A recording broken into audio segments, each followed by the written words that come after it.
Bismillahirrahmanirrahim. Assalamualaikum warahmatullahi wabarakatuh. Alhamdulillah, hari ini kita akan belajar bahasa Indonesia. Semoga kalian semua tetap dalam keadaan sehat walafiat dan keluarga kalian juga tetap dalam keadaan sehat walafiat. Amin ya. Oke.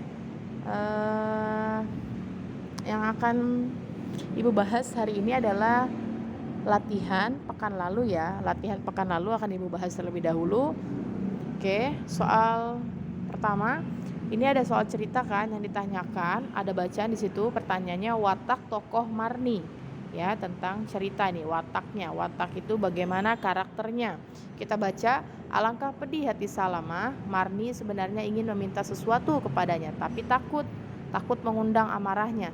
Tapi tidak sayangku, bisik Salamah dalam hati. Kau terlalu baik anakku, kau tidak melawan jika aku tidak memberimu uang.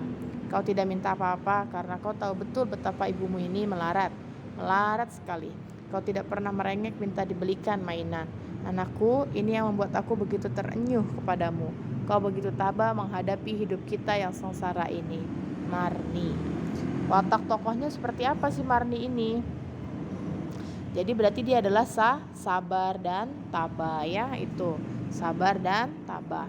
Nah, selanjutnya Salamah tak kuasa membendung tangisnya. Ia pelan-pelan bangkit, lalu merebahkan badannya ketikar. Ya Allah, biarkan aku menangis, biarkan aku mati, asalkan Marni, si anak manis itu mendapatkan rahmat-Mu ya Allah. Itu ya. Watak tokoh Salamah pada kutipan cerpen di atas. Nah, Salamah ini seperti apa? Cengeng, pasrah, rela berkorban, atau suka menangis. Nah, pekan lalu siapa yang jawab rela berkorban ya? Itu jawabannya ya, rela berkorban. Kita lanjut. Nadia. Hampir 5 menit Nina memanggil-manggil nama Nadia, tapi tak ada sahutan sama sekali. Nina semakin penasaran dibuatnya. Dengan langkah layu, Nina pun kembali melaju di atas sepedanya yang berwarna kuning tersebut. Sekilas tampak Nina menghapus cairan bening yang menetes di sela-sela matanya. Berarti dia nangis ya. Hanya dalam hitungan menit, Nina pun terlihat dengan senyum cerianya lagi.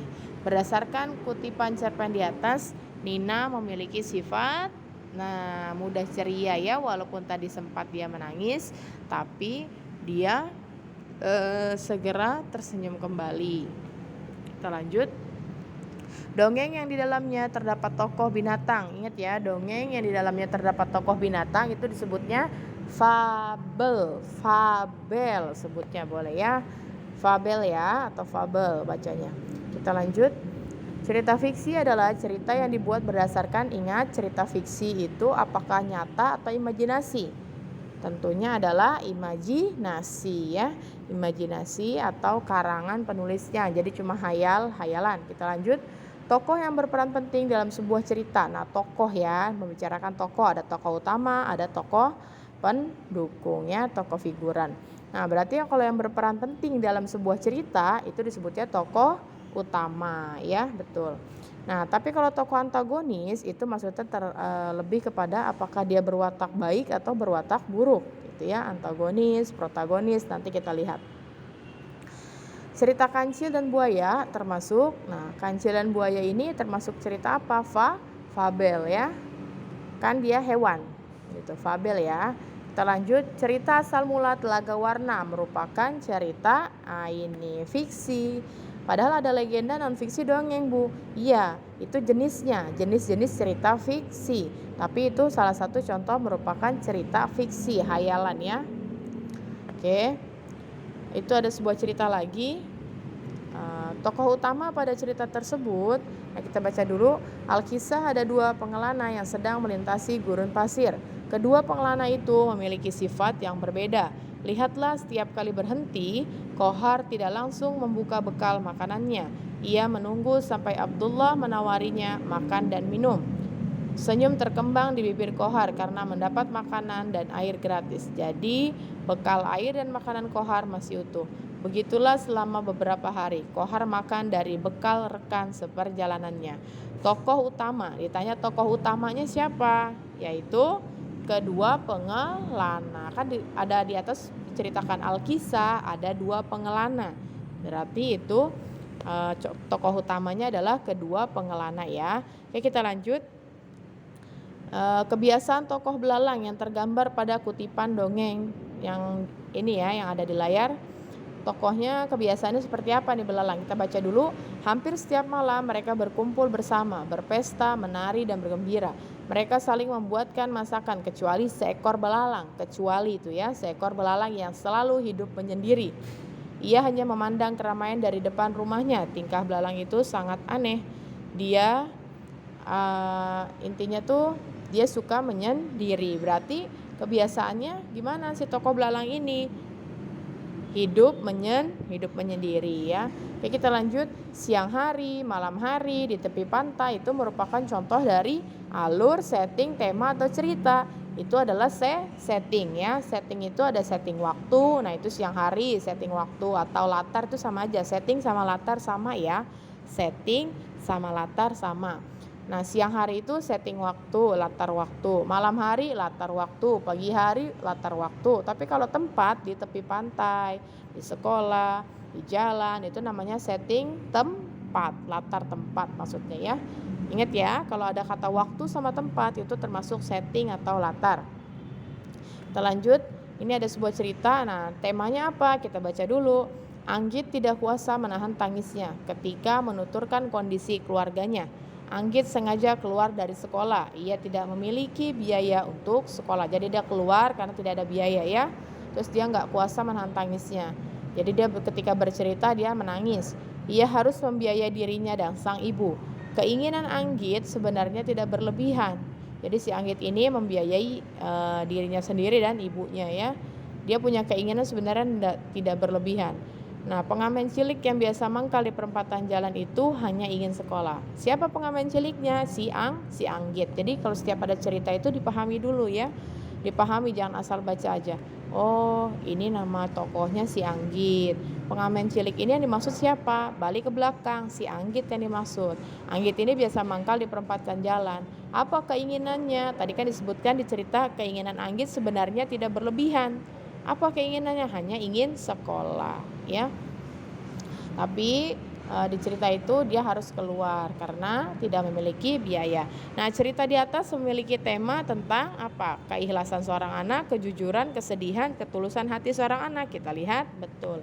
Jawabannya adalah ketulusan hati seorang anak ya. Jadi hatinya tulus walaupun kondisinya seperti itu, dia tidak memaksakan untuk mewajibkan orang tuanya mencari biaya ya. Gitu, dia sampai rela bekerja ngamen gitu ya. Ini hanya cerita saja ya. Oke, kita lanjut. Berikut yang termasuk dalam teks fiksi ya. Waktu itu sudah Ibu jelaskan di video YouTube. Teks fiksi, apakah yang termasuk teks fiksi? Esai, biografi, novel, karya ilmiah. Teks fiksi kita tahu itu adalah dia karangan, imajinasi. Berarti imajinasi novel. Kalau biografi itu riwayat hidup ya. Kalau esai juga termasuk dia nyata adanya. Karya ilmiah juga sama seperti makalah itu karya ilmiah ya. Tesis, skripsi itu karya ilmiah disebutnya. Oke, jadi jawabannya adalah novel. Kita lanjut. Cerita Malin Kundang termasuk jenis cerita fiksi legenda atau dongeng ya. Kita lanjut. Kalau fabel ingat hewan ya. Kalau ada tentang hewan, kancil, buaya, misalkan cerita-cerita yang berbau ada nama tokohnya hewan tapi seperti seakan-akan dia bisa berbicara seperti manusia. Nah, itu jenis ceritanya fiksi fabel ya. Terakhir, tokoh yang paling pekan lalu ya, latihan pekan lalu terakhir, tokoh yang paling tidak disukai tokoh yang paling tidak disukai dalam cerita itu disebutnya antagonis kah atau protagonis. Nah, kalau tritagonis nggak ada ya, jelas. Kalau tokoh utama itu pemeran utamanya. Nah, sekarang lebih kepada yang ditanya soalnya adalah tokoh yang paling tidak disukai. Kenapa tidak disukai? Berarti dia jahat ya, berwatak jahat. Siapa itu disebutnya? Antagonis ya. Antagonis itu adalah tokoh yang berwatak jahat. Kalau protagonis itu dia tokohnya berwatak baik. Oke, itu latihan bahasan kita pekan lalu. Nah, sekarang akan Ibu informasikan kita tentang gagasan pokok ya. Gagasan pokok waktu itu sudah juga Ibu ulas sedikit. Gagasan pokok itu adalah inti pembicaraan ya. Inti pembicaraan, ide utama, inti pembahasan, ide pokok itu adalah gagasan pokok. Sedangkan gagasan pendukung itu hanya uraiannya atau tambahan informasi. Lalu letak gagasan pokok dan gagasan pendukung biasanya terletak di awal atau di akhir ya. Bagaimana sih cara menemukan gagasan pokok? Tentunya kita harus membaca atau mendengarkan dengan seksama supaya kita tahu mana gagasan pokoknya, ide utamanya ya. Nah, di dalam sebuah cerita tadi kan ada namanya sebuah paragraf ya. Nah, ini yang kalian lihat, ini namanya paragraf. Cerita ini ada berapa paragraf jumlahnya? Yang menjorok ke dalam dihitung. Dari kata sampai saat ini itu paragraf 1. Lalu paragraf 2 yang mana? Dimulai dari kata membicarakan. Lalu paragraf ketiga dari kata Paul McCartney. Itu paragraf ketiga.